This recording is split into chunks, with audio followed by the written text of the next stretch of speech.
नमस्कार दोस्तों, Sai NGO and business consultancy की यूट्यूब चैनल पर आप सबों का और एक बार फिर से स्वागत है।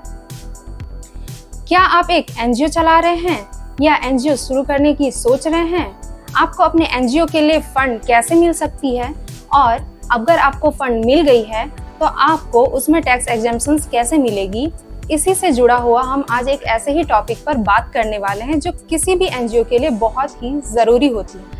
आज हम बात करने वाले हैं 12A और ATG के बारे में।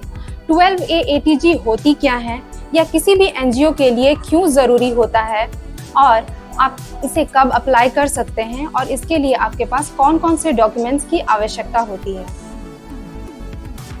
तो आइए शुरू करते हैं। 12A इनकम टैक्स डिपार्टमेंट द्वारा एनजीओ को दिया गया ऐसा सर्टिफिकेशन है जिसके द्वारा एनजीओ को दिया गया जो भी डोनेशन होता है, ग्रांट्स होते हैं या फिर चैरिटी होते हैं, उसमें टैक्स एग्जेम्पशंस मिलते हैं। अब बात करते हैं ATG सर्टिफिकेट। ATG सर्टिफिकेट किसी भी इनकम टैक्स डिपार्टमेंट द्वारा दिया गया ऐसा सर्टिफिकेशन है जिसके द्वारा जो भी डोनर होते हैं, कंपनी या पर्सन जो आपको डोनेशन देते हैं, एनजीओ को जो डोनेशन देते हैं, उसमें उन्हें 10 से 50% की टैक्स एग्जेम्पशंस मिलती है।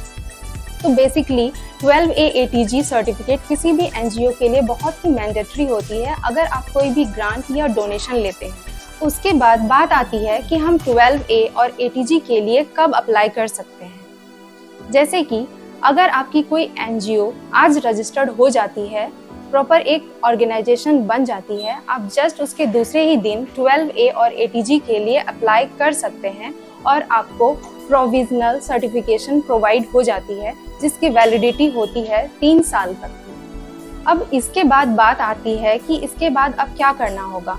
तो अगर आपको अपने एनजीओ के कार्य को लंबे समय तक के लिए सक्रिय रखना है, लंबे समय के लिए आपको ग्रांट या फिर फंड लेना है, तो आपके पास 12A और ATG का परमानेंट डॉक्यूमेंट होना अनिवार्य होता है। तो इसके लिए आप कब अप्लाई कर सकते हैं? तो यदि आपके पास 12A और ATG का प्रोविजनल मौजूद है तो आप इसकी वैलिडिटी खत्म होने के 6 माह के पहले ही परमानेंट के लिए अप्लाई कर सकते हैं, जिसकी वैलिडिटी 5 साल तक की होगी।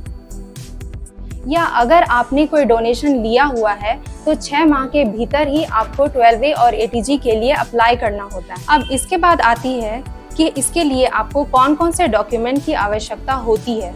तो नंबर 1, आपके ऑर्गेनाइजेशन के certificate, pan card, email ID और फ़ोन नंबर और 3 मेंबर्स के आधार और पैन कार्ड। सेकंड आती है अपने एनुअल रिपोर्ट, ऑडिट रिपोर्ट और ITR। और थर्ड आते हैं आपके laser cash book, money receipt and payment voucher.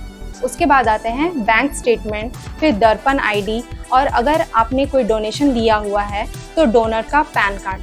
बस इन्हीं डॉक्यूमेंट्स के आधार पर आप 12A और ATG के लिए अप्लाई कर सकते हैं और टैक्स फ्री होकर के आप अपने एनजीओ के वर्क को स्मूथली परफॉर्म कर सकते हैं। तो देर किस बात की है?